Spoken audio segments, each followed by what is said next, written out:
fantastic. Alexander Isak with the second goal after Dan Burn put the mags in front, sending Wembley into a complete black and white frenzy.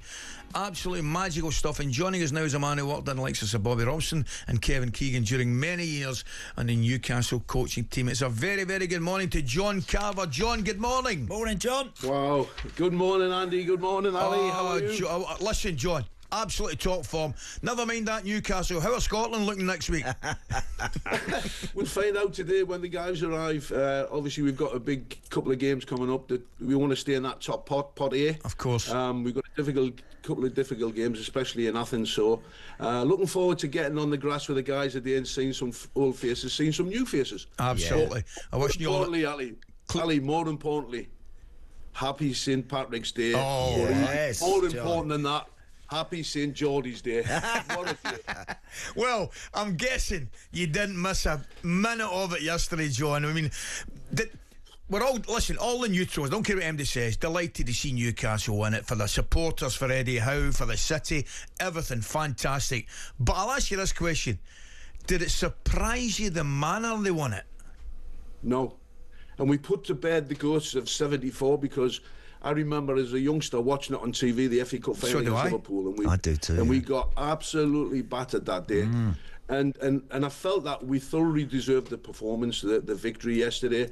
We got at them from the first whistle. We controlled the game, and I was never in doubt until the injury time when they scored that goal. And I was struggling to watch it. I mean, I was devastated I couldn't go down there because obviously we met up yesterday with the players. So I was devastated I couldn't be there because I've been to so many finals with the team and as a supporter, and I just had this feeling. I just knew it was the time. It was our time. And when you think about the time, how long it's been since we won a domestic trophy, if any football club in the world deserves to win something, it's our fans. And I'm getting emotional now thinking about it, talking about it.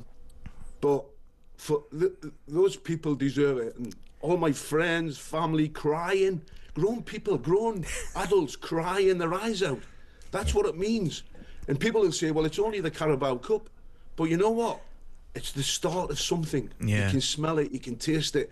And we deserve it. Our fans deserve it. They do, John. Do you know, I was thinking after the game, and Shaban mentioned this morning about how it plays on the emotions and affects you all. And as you just say, all your friends and everybody that are dear to you, what a day it was for them.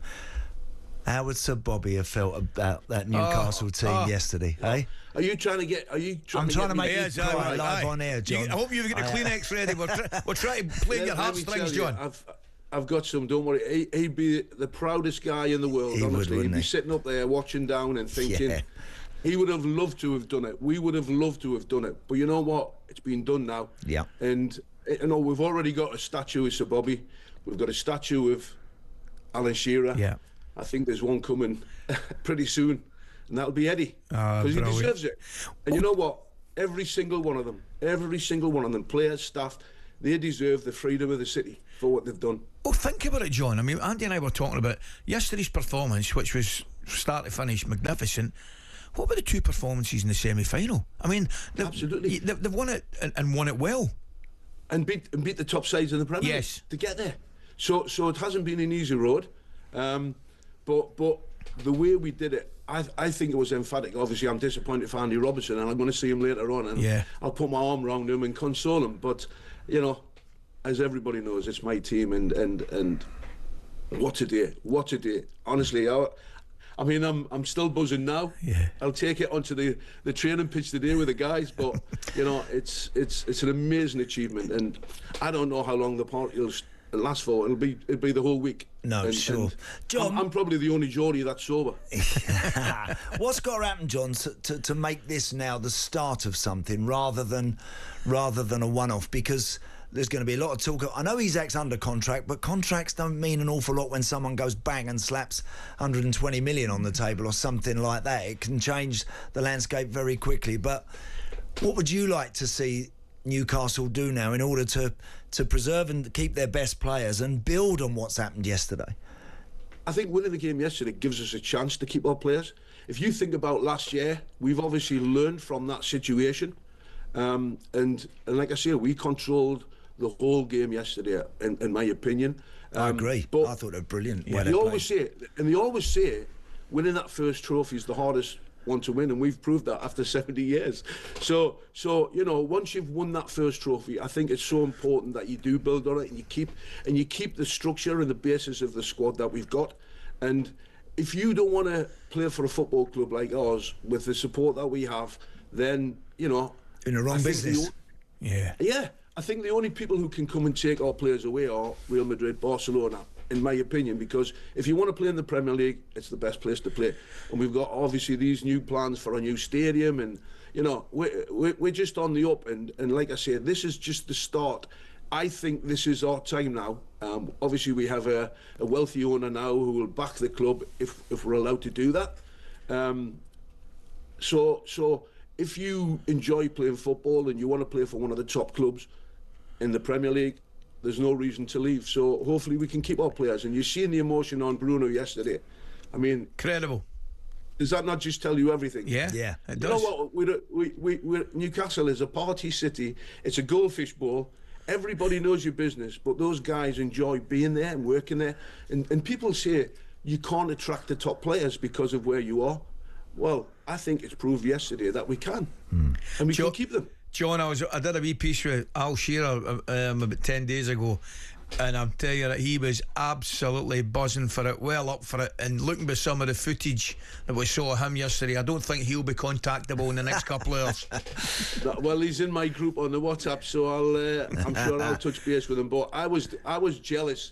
I was jealous because I wasn't there. I was there last year, and I felt the disappointment. I was gutted I wasn't in that fan box after the game down on Wembley Way, celebrating with the players and the fans, because, like I say, all my mates, season ticket holders, family, friends down there, I was gutted I wasn't there. Anyway, congratulations, John. John, listen, I know you're going training with the boys, and I've been fined myself for being late with the national team by so many managers. I feel it's only fair I let you away, mate. Listen, thanks very much, guys. And great listen, to see you, John. We're going to enjoy this moment, trust me, and congratulations to everybody at the football club. Well done. And so you should, John, and hope you do well in the next obviously upcoming weeks as well with Scotland. Thanks for joining us, mate. Guys. All the very best. Thank you. Buzzing, eh? I mean, brilliant.